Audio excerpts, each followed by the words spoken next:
can make money, that you should maybe rethink your business model?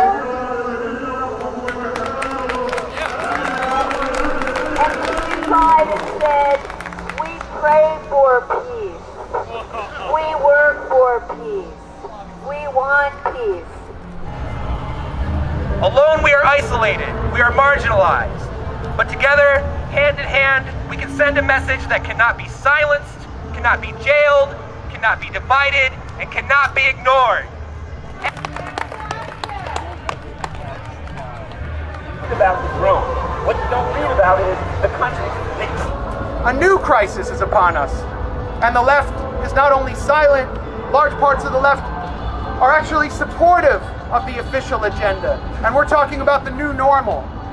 The new normal, where a new crisis is being exploited. A pandemic to massively expand presidential power. Anyone who watched Biden's speech 2 days ago should have been terrified by the mandates he's handing out. This is an expansion of the imperial presidency that liberals used to oppose.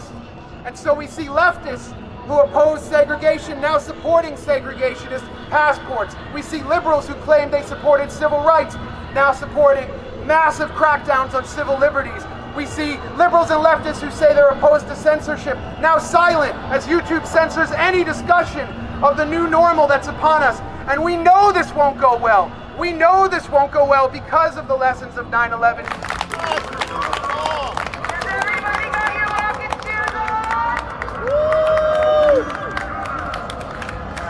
Stop the sense. And number two, and this is the big one.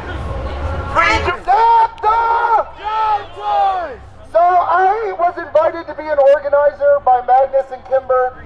Today, we're here to talk about not just the wars themselves, but the costs. Not just the trillions of dollars that we spend on them, not just the millions of lives that are sacrificed for the profits of a few, but also the casualty of our country and our civil liberties. There's a man in jail right now in Belmarsh prison who about a year ago was tortured to the point that he could not remember his own name. And last week, in the damn wars.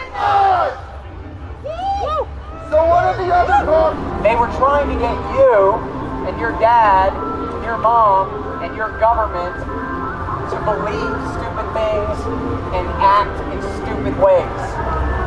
In terrorism, the action is in the reaction of the opposition.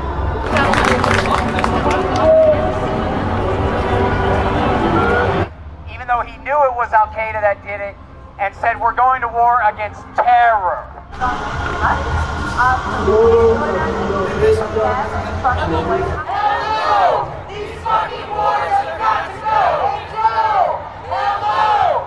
These fucking wars have got to go! It's over 100-year-old law. It's 103 years old at this point. It was dissidents.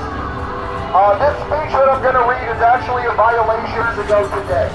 Not today, but their domain to increase their power, their prestige, and their wealth was declared by the people. And here... Damn wars! End the damn wars! End the damn wars. What for? End the damn wars! Damn wars!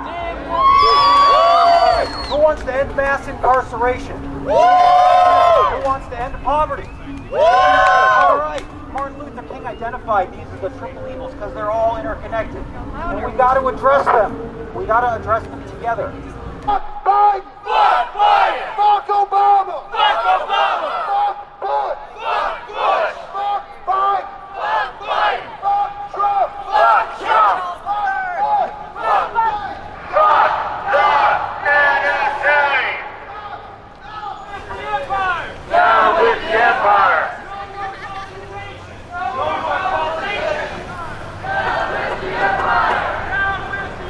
If we don't address this, if we do not solve this problem, you're going to increasingly get irrational people and desperate people. And those people will do violence. Those people will carry out attacks, those people will hurt people, and it will get more and more desperate. You saw kind of at the height of COVID, of people rioting, of people looting, of people shoplifting just to stay alive, obviously like the whole Whitmer thing that happened.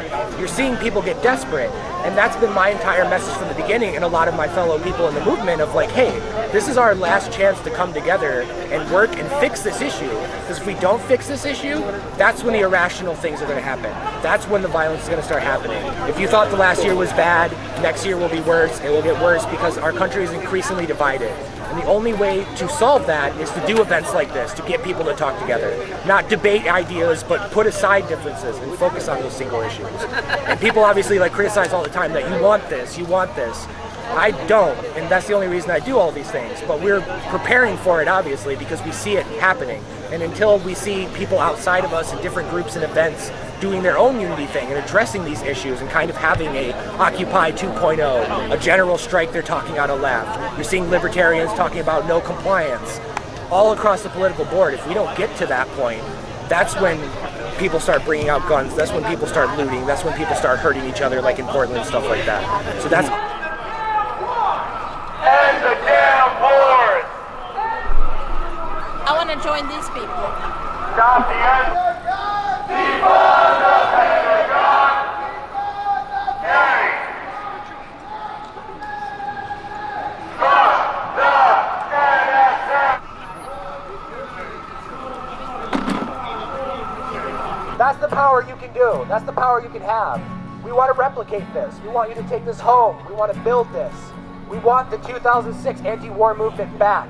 We want it post-partisan, we want it aggressive, and we want to demand an end to these wars that have been going on my entire life.